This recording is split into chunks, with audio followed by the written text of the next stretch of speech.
नमस्कार, मनी गुरु में आपका स्वागत है। आज हम बातचीत करने जा रहे हैं इस पर्सनल फाइनेंस कार्यक्रम में इंश्योरेंस पर। और कार्यक्रम में पार्टिसिपेट करने के लिए मुंबई स्टूडियो में हमारे साथ मौजूद हैं हर्ष रुंगटा साहब, सीईओ अपना पैसा। गुड इवनिंग, शुक्रिया हमें ज्वाइन करने के लिए रुंगटा साहब। और आइए, गुड इवनिंग। वीडियोस को बताते हैं कैसे वो भी इसका हिस्सा बन सकते हैं। आप अपने प्रश्न मेल और एसएमएस के जरिए भेज सकते हैं। डिटेल स्क्रीन पर होंगी, जिसके तहत आप इस कार्यक्रम में पार्टिसिपेट कर सकते हैं।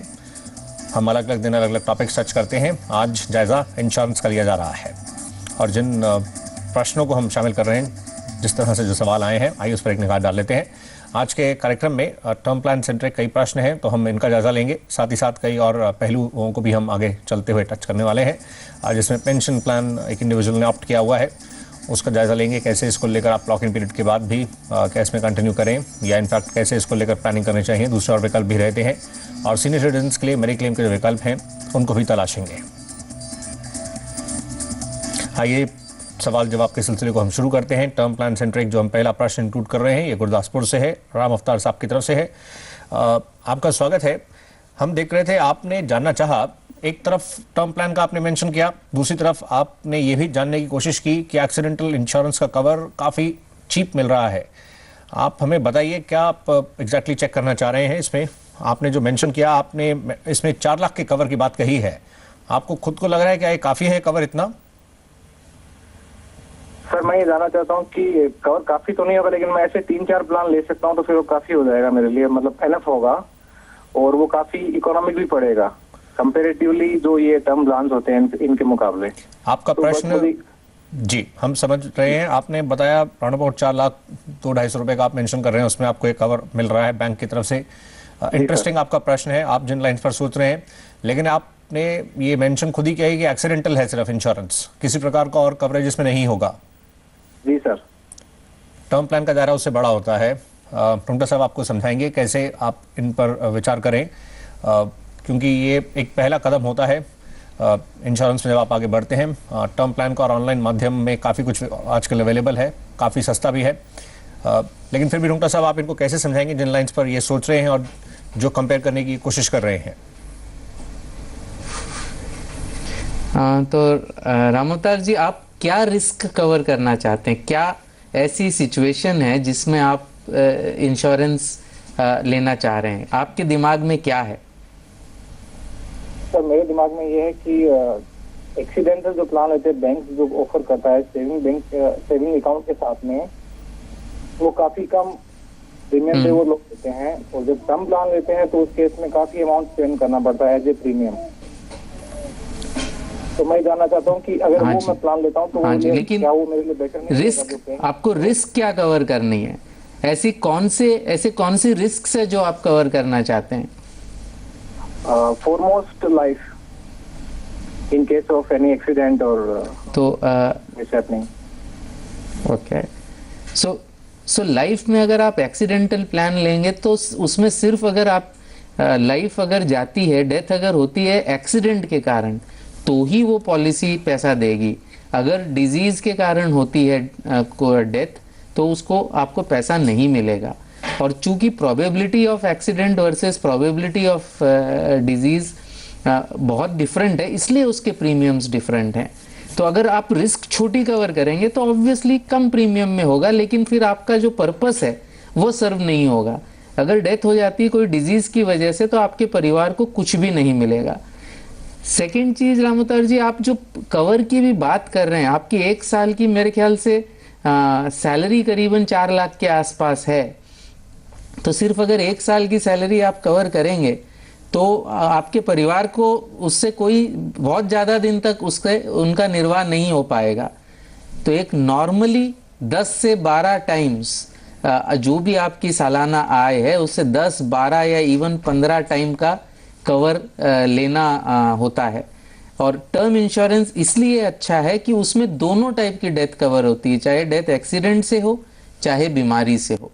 तो इसलिए टर्म प्लान तो लेना ही चाहिए आपको, अगर आपका परिवार आपकी आय पर निर्भर है तो जी। और अगर आप टर्म प्लान लेना चाहते हैं, कम से कम मेरे ख्याल से आपकी आय के हिसाब से करीबन 50 लाख का लेना चाहिए आपको। और उसका कॉस्ट रफली आपको 350-400 रुपये महीने का पड़ेगा। राइट, तो इन लाइन्स पर जो आप सोच रहे थे, एक्सीडेंटल इंश्योरेंस में जो कवरेजेस हैं वो एक्सीडेंट रिलेटेड जो प्रॉब्लम्स हो उसमें कवरेजेस रहेंगे, लेकिन टर्म में कुछ और प्रॉब्लम हो तो उसका भी कवरेजेस रह सकता है, जिसके ज़रिए जो डिपेंडेंट्स हैं लेटर ऑन कुछ प्रॉब्लम हो तो एटलीस्ट एक कवर तो है। इसीलिए कहा जाता है कि ये पहला कदम है। और ऑनलाइन जो विकल्प आजकल मौजूद हैं उसमें काफ़ी ज़्यादा कॉम्पिटिटिव है और काफ़ी कुछ उसमें ऑफर भी किया जा रहा है। स्क्रीन पर आप देख सकते हैं आपके लिए जो कुछ प्रीमियम्स रहेंगे कुछ विकल्पों के साथ। All the best. आइए हम अगला प्रश्न हम मूव करें। इससे पहले रुंगटा साहब आप कुछ इसमें ऐड करना चाह रहे थे, प्लीज आप बताएं। ये प्रीमियम्स जो हम देख रहे हैं ये काफी रीजनेबल फ्रंट पर दिख रहे हैं। मैं शायद ये ऐड करना चाह रहा था, हाँ मैं ये ऐड करना चाह रहा था कि लोग सोचते हैं कि मुझे डिजीज से डेथ नहीं होगी, मेरी डेथ होगी तो सिर्फ एक्सीडेंट से होगी। तो और मैं तो मेरे ख्याल से अगर वो अभी भी लाइन पर हैं तो उनसे पूछ सकते हैं, उनकी एज काफी कम है, शायद 29 साल की है। तो ये लोगों को भ्रम होता है कि हमारी डेथ सिर्फ एक्सीडेंट से हो सकती है, इसलिए अगर एक्सीडेंटल डेथ कवर हो जाता है वो सस्ता मिलता है, लाइफ की कवर मेरे को लेने की जरूरत नहीं है। तो क्या इस सोच की वजह से ये ऐसा कह रहे थे? और अगर ऐसा कह रहे थे तो वो मेरे ख्याल से बहुत ही रिस्की काम कर रहे हैं। ये समय लाइन पर, लेकिन समहाउ इंश्योरेंस का मतलब यही है, जो अनफोर्सीन, जो दिखता ना हो, उस रिस्क को ये कवर करता है। और कल या इनफैक्ट अगले पल क्या हो मालूम, इसका किसी को नहीं है। तो इसलिए बेटर है कि आप अकॉर्डिंगली और टाइमली प्लान करें ताकि आगे चलते हुए प्रॉब्लम्स ना हो, सब कुछ स्मूथली आगे बढ़े, हम यही विश करते हैं। लेकिन फिर भी क्योंकि रिस्क आगे रह सकता है तो उसके मद्देनज़र आप इसके लिए मूव कर सकते हैं। डिटेल स्क्रीन पर है। अगला प्रश्न मुरादाबाद से पूछने के लिए रस्तोगी जी लाइन पर है और आपने ये चेक करना चाहा कि आप टर्म प्लान के लिए आगे मूव करना चाह रहे हैं। हम जैसे कह रहे हैं इसकी इंपॉर्टेंस काफ़ी है, इसका काफ़ी महत्व है, लेकिन आप बताइए, आप तो जस्ट अभी 24 साल के ही हैं, तो आप क्यों लेना चाहते हैं टर्म प्लान? क्या आप लगता है आप अभी अनमैरिड ही हैं? आपके आय पर कोई डिपेंडेंट तो नहीं है, मतलब कोई निर्भर तो नहीं है आपकी आय पर?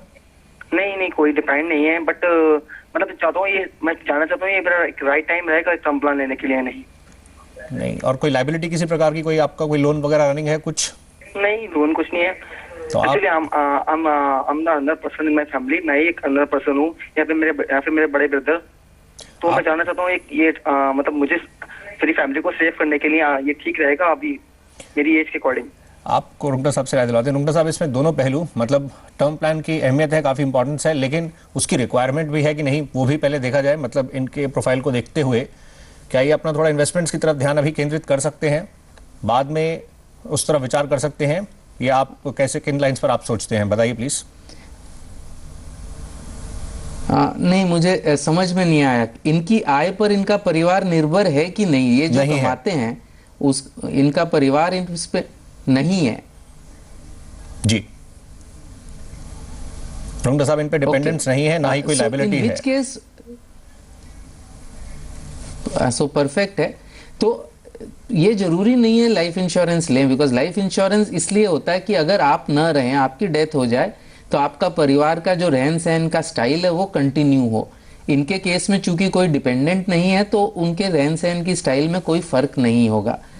लेकिन इनको दूसरे इंश्योरेंस लेने हैं। इन्वेस्टमेंट तो ध्यान देना ही चाहिए, जितना जल्दी शुरू करेंगे उतना अच्छा है, लेकिन वो करने से पहले बचाव, यानी इंश्योरेंस इनको कौन सी चाहिए? एक तो हेल्थ इंश्योरेंस, अगर इनको हॉस्पिटल जाना पड़े बीमारी या एक्सीडेंट की वजह से तो उसके लिए कवर ले लें।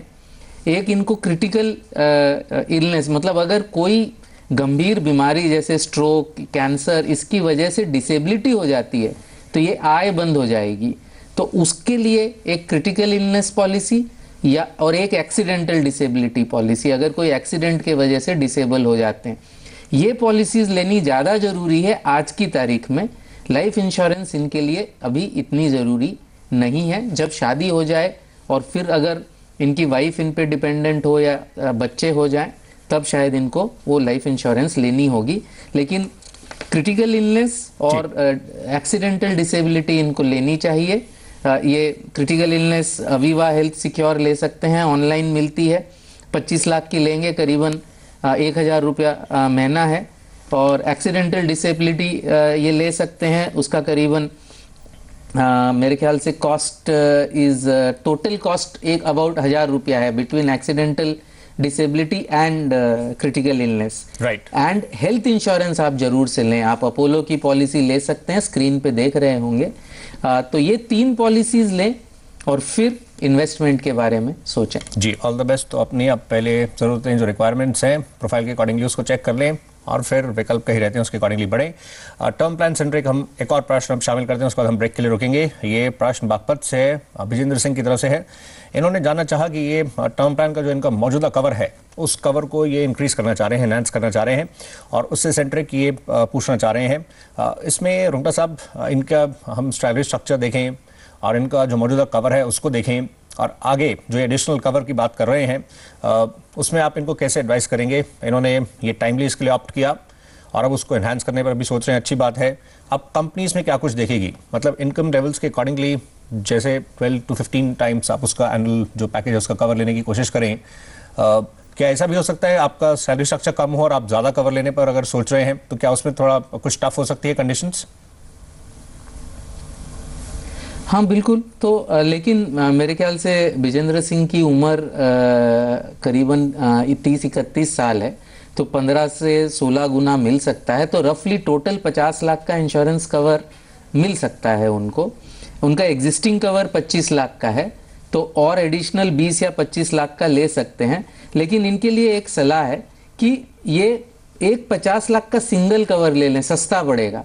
और ये जो एग्जिस्टिंग पॉलिसी है इसको लैप्स होने दें। उस बेसिस पे 50 लाख की पॉलिसी मिल सकती है, अगर वो अंडरटेकिंग दे दें कि हम ये इस पॉलिसी को कंटिन्यू नहीं करेंगे। ये जहाँ पर हैं मेरे ख्याल से बागपत में ऑनलाइन पॉलिसी मिले या न मिले कोई थोड़ी मुश्किल है। ऑफलाइन पॉलिसीज ये अगर 50 लाख की लेते हैं तो करीबन इनका कॉस्ट 9 से 10 हज़ार रुपये पड़ेगा। Kotak life preferred term plan ये देख सकते हैं, ऑफलाइन प्लान है, चूंकि बागपत में है इसलिए शायद ऑनलाइन प्लान इनको नहीं मिलेगा। और 50 लाख की एक मुश्त पॉलिसी ले सकते हैं, तो वो करीबन 9,000 रुपये में मिल जाएगी। अंडरटेकिंग शायद कंपनी लेगी कि अपनी एग्जिस्टिंग पॉलिसी को आप रिन्यू नहीं करेंगे। अच्छा रुंगटा साहब, हम ये ऑनलाइन भी ऑफलाइन के जो विकल्प इनके समक्ष रहेंगे, लेकिन जिस एरिया में है और आप बता रहे हैं ऑनलाइन थोड़ा मुश्किल हो सकता है, लेकिन फिर भी क्या कंपनी से एक बार चेक कर सकते हैं, मतलब कि आगे किस तरह के प्लान्स हैं? अगर कुछ वहाँ पर ऑप्शंस मिल सकते हैं तो थोड़ा इंतजार करके भी अगर लेना चाहें, क्योंकि उनका ऑलरेडी एक रनिंग है, मतलब कैसे उसको देखना चाहिए ऑनलाइन, क्योंकि चीपर है, तो अगर उस तरफ बढ़ना चाहें तो कैसे इसको आगे मूव करें? ऑनलाइन डेफिनेटली चीपर है, तो मेरे ख्याल से ऑनलाइन के भी विकल्प वहाँ दिखाए गए हैं। करीबन कोटक अपने एगॉन रेलिगेयर और कोटक ई टर्म प्लान्स हैं। अगर 20-20 लाख का प्लान है, रफली 3,500 रुपये लगेंगे। तो कोशिश कर सकते हैं, उसमें फॉर्म भरकर पता करें कि वो लोग अलाउ करेंगे या नहीं। लेकिन वेट करने की तो मैं सलाह नहीं देता हूँ। इंश्योरेंस तो आपको ले लेनी चाहिए, वेट करने से फायदा नहीं है, आपको अनकवर्ड नहीं रहना चाहिए। Right, all the best. हम एक छोटे से ब्रेक के लिए रुक रहे हैं। आज इंश्योरेंस पर बातचीत हो रही है, कई और प्रश्न है, हम जल्दी लौट कर आते हैं।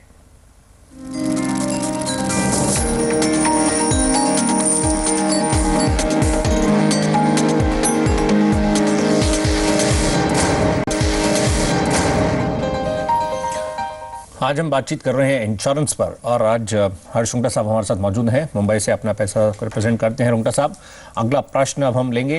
ये सवाल DS ठाकुर साहब की तरफ से है और इन्होंने Reliance super golden year plan के बारे में जानना चाहा है। ये मार्च 2010 से इसके साथ सफर तय कर रहे हैं और इनके प्रश्न में रुंगटा साहब ये मेंशन कर रहे हैं कि इनको एडवाइजर की तरफ से कुछ एश्योरेंसेस दिए गए हैं। ठाकुर साहब लाइन पर भी हैं इस समय। ठाकुर साहब प्लीज़ बताइए कि आप जो पेंशन की बात कर रहे हैं कि आपको इसमें 40,000 पर मंथ की पेंशन मिलेगी 20 साल तक, ये आप प्लीज़ बताइए, क्या इसी तरह से आपको एडवाइस दी गई है? जी। ये क्या आपको रिटर्न में बताया गया, मतलब ये किसने आपको, जिससे आपने लिया है, आपको क्या ये रिटर्न में बताया गया, समझाया गया, या सब वर्बली बोला गया है? जी, जब मैंने 2 फरवरी 2010 में जी जब ये प्लान लिया था तो मेरे जो ब्रोकर थे, एजेंट थे, जी, उन्होंने आपको ऐसा कहा? जी। आपका लग रहा है टेलीविजन सेट की जो वॉल्यूम है उसमें म्यूट नहीं है और ऑडियो में कुछ प्रॉब्लम हो रही है, लेकिन समहाउ जैसे आपने बताया इस तरह के आपको क्लेम ऐसा किया गया है, ऐसे कुछ एश्योरेंसेस रहे हैं।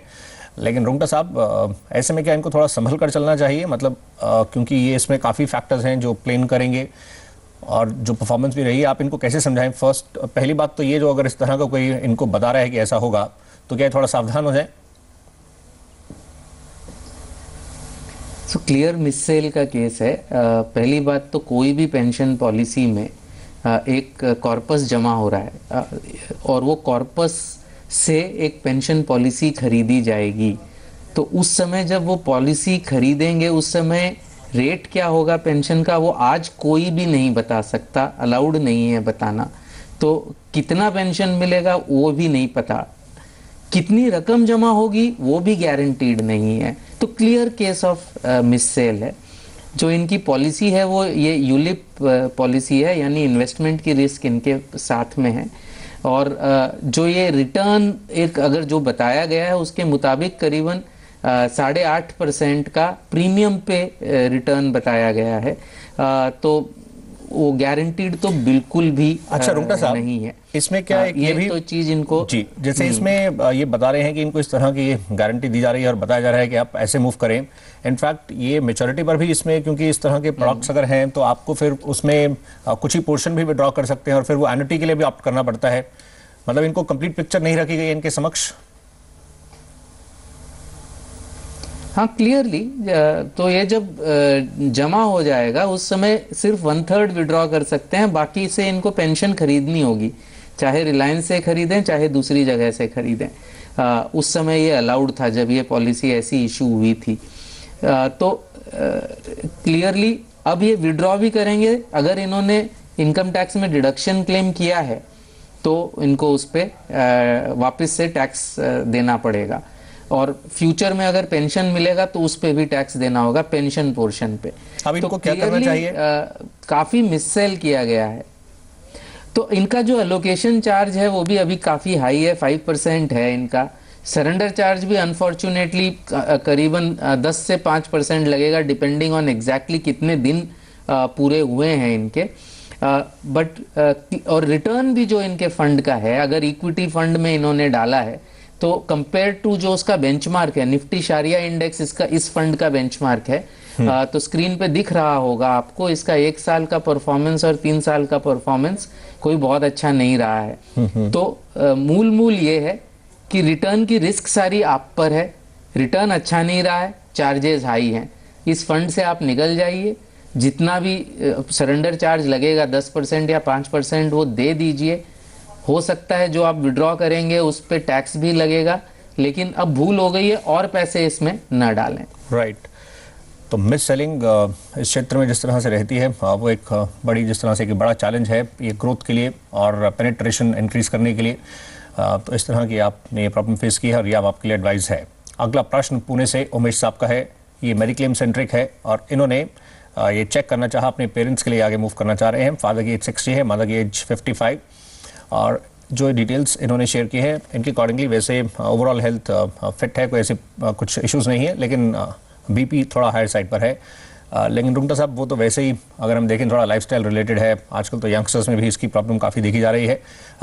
इस केस में अगर बाकी सब कुछ पैरामीटर्स ठीक हैं तो ये कैसे मूव कर सकते हैं? आजकल सीनियर सिटीजन्स के लिए भी इस स्पेस में भी कई सारे अब विकल्प आजकल मौजूद हैं, तो फिर आप इनको कैसे एडवाइस करेंगे, कैसे बढ़ सकते हैं आगे?